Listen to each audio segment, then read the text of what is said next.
Your lawn is 2 inches too high, and these bushes violate Section 3 of the bylaws. I am issuing a final warning. We have a court injunction. Her flashlight beam jumped like a cop siren across my front window, cold air slipping through the screen, and the sharp smell of wet asphalt after a sprinkler cycle. I opened the door with my coffee still steaming and caught her heel clicking on my property line. She was crouched, breath puffing, taping neon paper onto my concrete squares. 1 flyer, 2. Then a pile from her tote bag like a deck of angry cards. 15 total, every step labeled weed hazard reported. She didn't look up. She just announced in that crisp voice of hers, board directive. Compliance today. It was 6:12 a.m., Thursday, the kind of gray morning that makes everything seem meaner. I said, that sidewalk is on my lot. She said, then move your lot.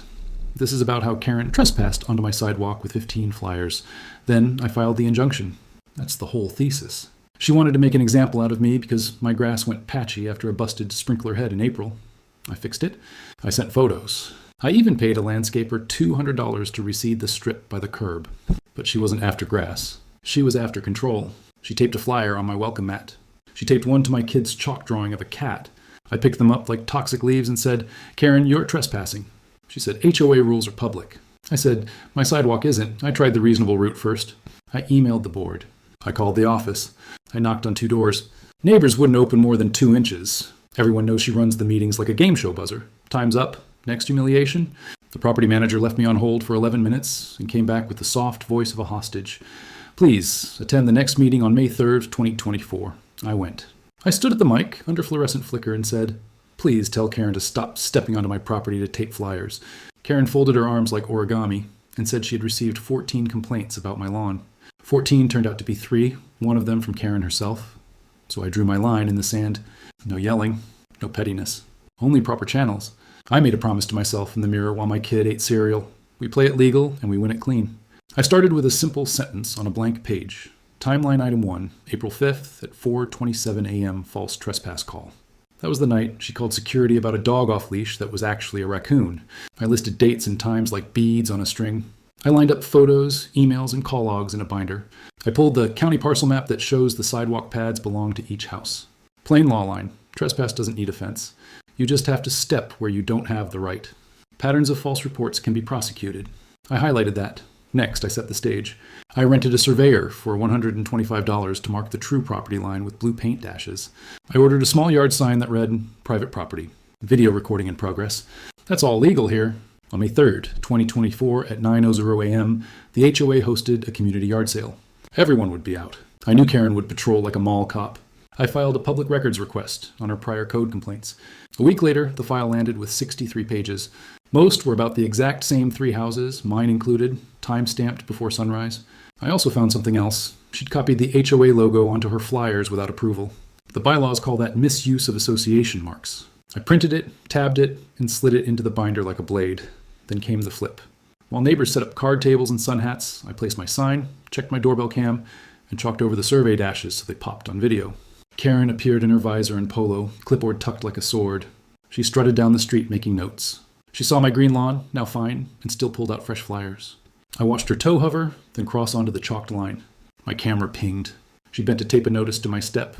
I stepped outside and kept my voice steady. You're on my property, and that sign says you're being recorded. She said, enforcement in progress. I said, thanks. And I waved at the neighbor across the street who was already filming on his phone. 3 more phones rose like periscopes.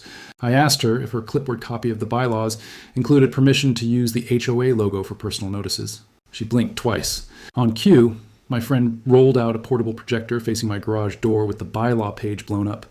Section 3, unauthorized use of association name and logo, while my video showed her crossing the line. The yard sale turned into a theater. The comments started on the neighborhood app before she even backed off. OMG the chalk line. Whose projector is that? Is logo theft a thing? Someone typed, she just put a flyer on a child's drawing last week. Laugh emojis stacked like pancakes. One guy shouted, Karen, you just violated your own rule about solicitation. She said, this is not solicitation, this is compliance. The guy said, you're distributing flyers during a community sale. That's solicitation. People chuckled. I didn't gloat. I just handed her a manila envelope. It held my cease and desist letter, video stills, and a copy of my injunction request, stamped received by the clerk. She dropped the flyers. Wind skittered them down the drive like neon crabs.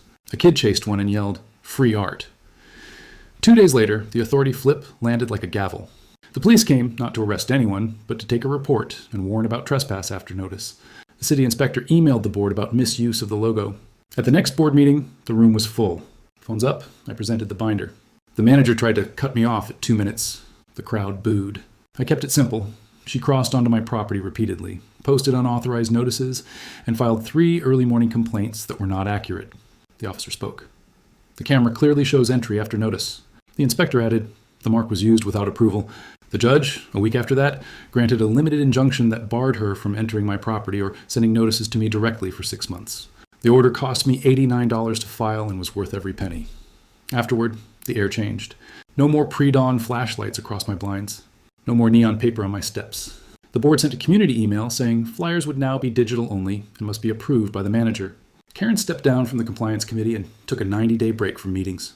She was fined for misuse of the logo and had to complete a training that sounded like manners school. I got a quiet sidewalk back.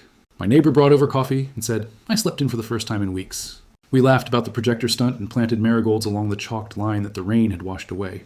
When I see the blue heads bobbing in the breeze, I remember that the clean way can still sting when it lands. Please follow for more HOA showdowns like this. Do you think she got what she deserves? Comment below.